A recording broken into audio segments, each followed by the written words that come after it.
All right, this says what is the slope of the line pictured. That means we're going to have to count slope.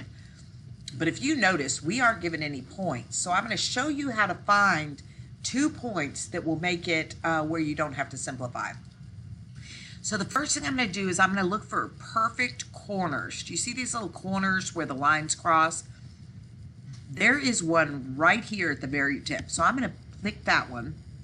And I'm going to follow the line as I go down until I find another perfect corner, which looks like it's going to be a very long way away. Here it is right there. I know that seems crazy, but that's the next perfect corner. The others are all right off of it, okay? So when we start counting, we start at the left over here. We move until we find our first point, and then we ask ourselves, do I have to go down or do I have to go up? Well, in this case, we're definitely going down, so let's start counting together. 1, 2, 3, 4, 5, 6, 7. So I'm going to write a positive 7 there because a negative 7, because if I went down first, it's definitely a negative slope.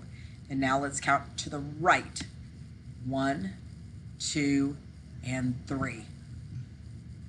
Over 3. So your slope here is negative 7 over 3. Okay?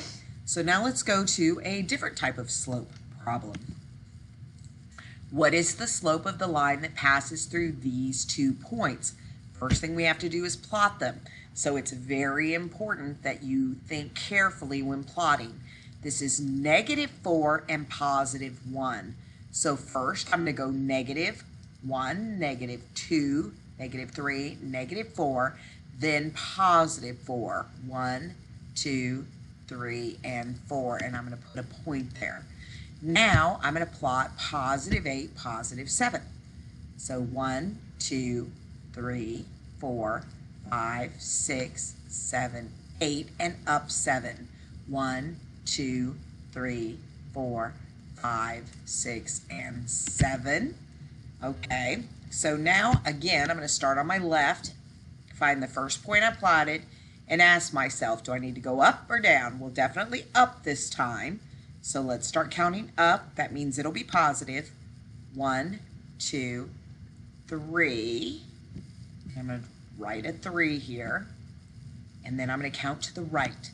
1, 2, 3, 4, 5, 6, 7, 8, 9, 10, 11, and 12. All right. Well, I can look at 3 over 12, and I know that I'm going to need to simplify. So I'm going to remind you how we do that. We're going to take the 3 and divide it by x. We're going to take a 12 and divide it by x. I got the 3 here and the 12 here. And then I'm going to start with the number on top. Okay, I'm going to start with the numerator, and I'm going to start with 3.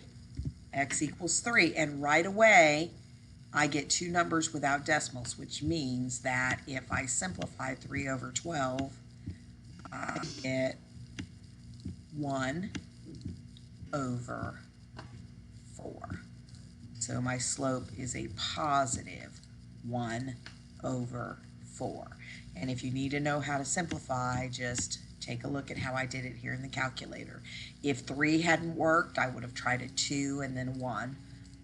But, you know, you just have to start with the biggest number on top, or the numerator, and just go down from there. All right, thank you very much, and let's go to the next one.